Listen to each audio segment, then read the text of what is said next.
మన ప్రభు అయిన యేసుక్రీస్తు దివ్యనామంలో మీ అందరికీ శుభాభివందనాలు తెలియజేస్తూ ఉన్నా. ఈ నూతన సంవత్సరంలో నూతన కృప, నూతన ఆశీర్వాదం, నూతన దీవెనలతో మిమ్మల్ని నింపునుగాక. మీ అందరికీ నూతన సంవత్సర శుభాకాంక్షలు. ప్రార్థన చేసుకున్నామా? అద్వితీయుడైన మా పరలోకపు తండ్రి, ఆశ్చర్యకరుడ వందనాలు. మేమేమై ఉన్నామో నిన్ను బట్టే కదా. నీవు లేని అయ్యా జీవితాన్ని మేము ఊహించలేము.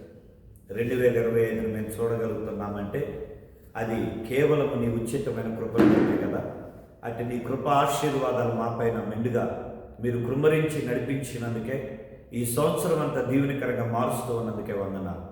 ఈ యూట్యూబ్ ఛానల్ ద్వారా మా బిడ్డలకు ఈ వాక్యము అవి అందిస్తూ ఉండగా, ఈ వాక్యం ద్వారా వారు బలపరిచి మీ సాక్షులు నిలబెట్టుకోమని యేసు నామములో శ్వాసముతో ప్రార్థిస్తున్నాను తండ్రి, ఆమేన్. ప్రియమైన దేవుని సంగమై, ఈ సమయంలో దేవుని వాక్యాన్ని చదువుకున్నా. ఆదికాండము 2వ అధ్యాయము 24వ వచనాన్ని మనం చదువుకొని ప్రభువుని స్తుతిద్దాం. కాబట్టి పురుషుడు తన తండ్రిని తన తల్లిని విడిచి తన భార్యను హత్తుకొనును, వారు ఏక శరీరమై ఉందురు. ఈ 2025 ప్రారంభంలో దేవుని వాక్యాన్ని ప్రారంభించి చదువుతూ ఉండగా ఈ వచనాన్ని దేవుడు జ్ఞాపకం చేసి ఉన్నారు. వారు ఏక శరీరమై ఉందరు. భార్య భర్త, తల్లి తండ్రి, కుటుంబం అనేది ఏకత్వంలో ఉండాలి. ఎప్పుడైతే ఏకత్వంలో ఉంటారో ఆశీర్వాదం ఉంటుంది. కీర్తనాకాండ 133లో అదే జ్ఞాపకం చేశాడు కదా. సహోదరులు ఐక్యత కలిగి నివసించుట ఎంత మనోహరమో అని అన్నాడు. అంటే ఐక్యత లేకపోతే ఆశీర్వాదం లేదు, ఐక్యత లేకపోతే దీవెన అనేది మనం పొందలేము అనేది దేవుని వాక్యం స్పష్టంగా చెబుతుంది. అందుకొరకే ఇక్కడ మనం ఈ వచనాన్ని చదివినప్పుడు ఏక శరీరము అనే విషయాన్ని మనం జ్ఞాపకం చేసుకున్నప్పుడు, ఇక్కడ ఈ మాటలు ఎవరి గురించి వ్రాయబడ్డాయి అంటే తల్లి తండ్రి లేదా భార్య భర్తల గురించి. అయితే అక్కడ సందర్భం చూస్తే మొట్టమొదటి ఎవరు? ఆదాము అవ్వ. వారు స్త్రీ పురుషులుగా, భార్య భర్తలుగా మనం చూస్తూ ఉన్నాం.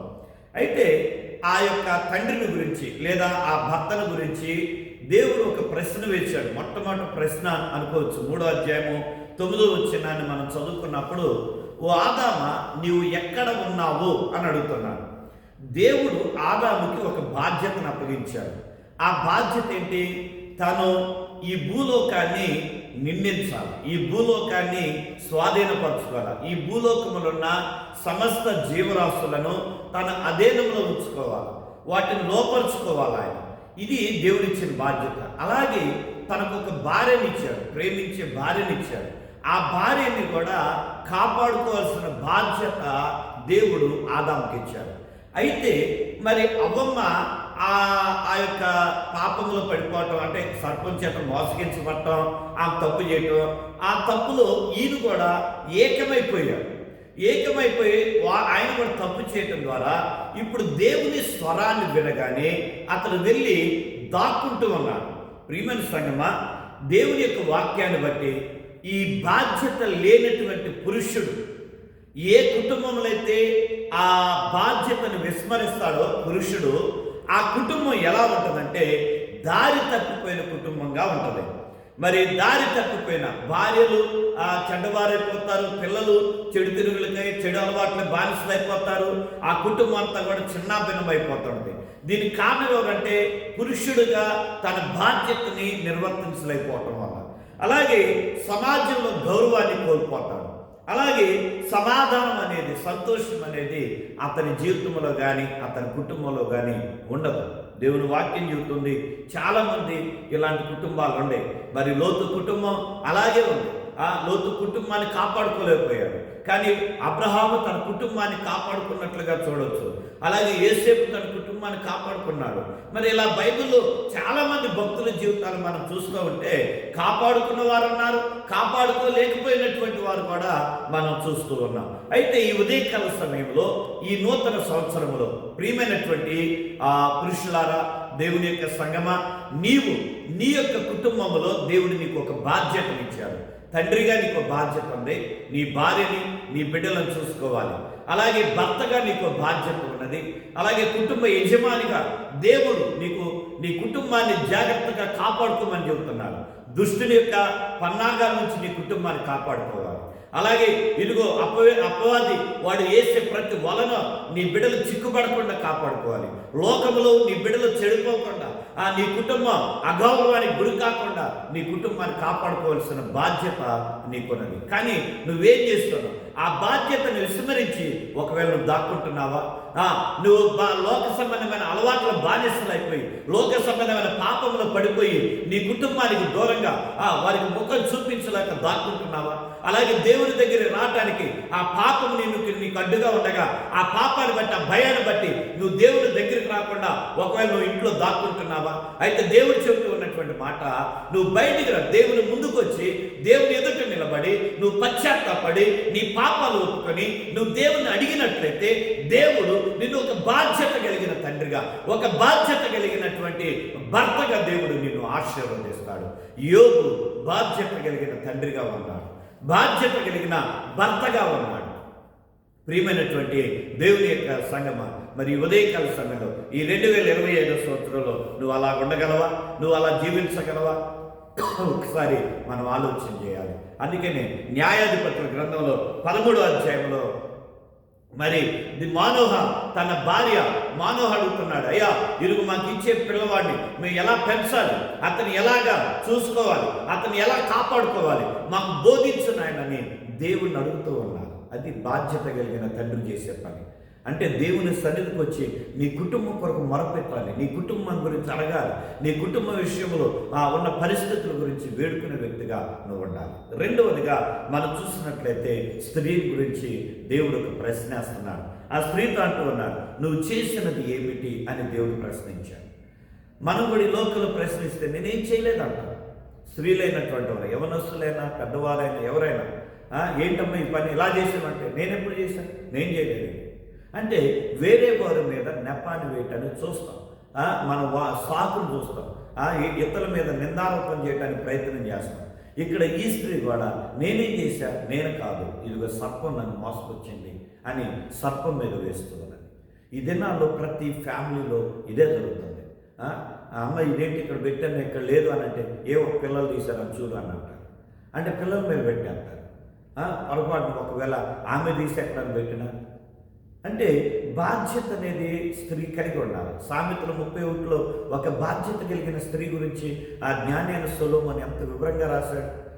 అలాగే హెబ్రీ స్త్రీలు చురుకైన వారు అని మనం ఆ నిర్మాకాండం 1వ అధ్యాయంలో చూస్తున్నాం కదా. ఈ దినాల్లో స్త్రీలు చురుకైన వారుగా ఉన్నట్ల, విధేయత కలిగిన వారు ఉన్నట్ల, ప్రేమ కలిగిన వారు ఉన్నట్ల, ఎంతవరకు అసూయ, ద్వేషం, ఈర్ష్య వీటితో జీవిస్తున్నారు. కుటుంబంలో నెమ్మది లేకుండా వారు జీవిస్తున్నారు. దానికి కారణం ఏంటి? యెజెబెలు మనస్తత్వాన్ని కలిగిన స్త్రీ. యెజెబెలు ఏంటి మనస్తత్వం అంటే నీ కుటుంబాన్ని పాడు చేసుకుంటావు, నీ కుటుంబాన్ని చిన్నాభిన్నం చేసుకుంటావు. యెజెబెలు తన భర్త విషయంలో ఇదిగో భర్త అడిగాడు కదని ఒక వ్యక్తిని చంపి ఆ వ్యక్తి యొక్క ఆస్తిని తన భర్త గిఫ్ట్గా ఇవ్వడానికి ఇష్టపడింది. ఒక వ్యక్తి ప్రాణం తీసింది. మనం కూడా అలాగే ఉంటూ ఉన్నాము. ఈ సమాజంలో చాలామంది స్త్రీలు అలాగే ఉంటున్నారు. సమస్యలకి వలయంలాగా వారు మార్చుకుంటూ ఉన్నారు. సమస్యల వలయంలో వారు పడిపోతూ ఉన్నారు. అందుకని పరిశుద్ధాత్మ దేవుడు అంటూ ఉన్నాడు, ఓ స్త్రీ నువ్వు చేసిన పని ఏమిటి? నువ్వు ఎందుకు ఇలా చేస్తున్నావు? నీ కుటుంబాన్ని కట్టుకునే స్త్రీగా నువ్వు ఉండాలి. నీ కుటుంబాన్ని కాపాడుకునే స్త్రీగా ఉండాలి. నీ కుటుంబాన్ని ఎరుగో దేవుని యొక్క కృపలో వద్దిల్లే చేసుకునే స్త్రీగా ఉండాలి. నువ్వు జ్ఞానవంతులైన స్త్రీలుగా ఉండాలి.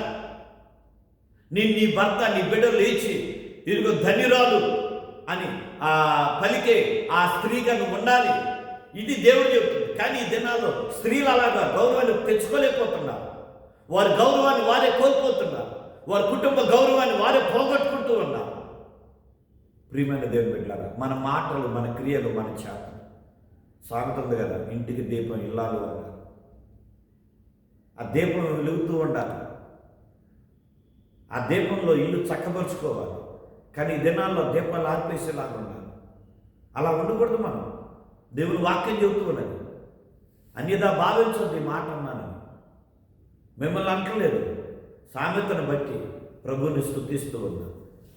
కనుక ప్రియమైన దేవుని బిడ్డలారా, మానోహ భార్య, మానోహ ఇద్దరు కూడా అడుగుతున్నారు, మా బిడ్డలు మేము ఎలా పెంచాలి, మా బిడ్డల్ని భయభక్తులు ఎలా పెంచాలి, మంచి మార్పులు ఎలా పెంచాలి అని అడుగుతూ ఉన్నారు. కనుక మనం దేవుని ఎదుట మన బిడ్డలను కాపాడుకుందాం, మన కుటుంబాన్ని కాపాడుకుందాం, మన వ్యక్తిగతమైన జీవితాన్ని కాపాడుకొని దేవుని చేత మంచి నమ్మకమైన దాసుడ అని పిలిపించే కృపని ఈ 2025లో మనం పొందుకుందాం. అట్టి భాగ్యాన్ని దేవుడు మీకు మీ కుటుంబాలకు దయచేయను కాక.